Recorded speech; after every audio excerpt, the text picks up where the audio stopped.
Uzmanību, ļoti labas ziņas Ford vadītājiem, visiem, kas braukājat ar Ford un ir Siemens SID 212 vadības bloki, kam bija galvas sāpes saistībā ar ADBļu, vispār nevarēja nolasīt tos dzinēja vadības blokus, pārprogrammēt vai pacelt jaudu.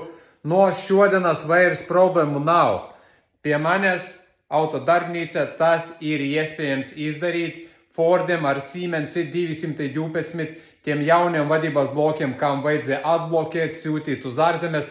To vairs nevajag darīt. Visu uz vietas, dažu stundu laikā, gan DPFs, EGRs, ADBļu jauda, viss var būt izdarīts tagad šeit pie mums uz Latvijā bez nekādām problēmām ar speciālu iekartu. KES3 ir izlaidis protokolu, bench modā, neatverot viņu, nolasīs, saprogrammēja, salika iekšā un viss, nekādu sūtīšanu Itālijā, Holandē vai kur viss notiks šeit Latvijā. Pie manis es esmu oficiālais pārstāvis KES3 un esmu uzzinājis to informāciju un tagad nododu jums visiem. Ja jūsu mašinai Fordam ir problēmas ar ekoloģiju, Siemens SID 212, kam ir vadības bloks, droši varat sazināties ar mani 277 447 25 autochip.lv un mēs jums palīdzēsim. Jauku vakaru! Čau!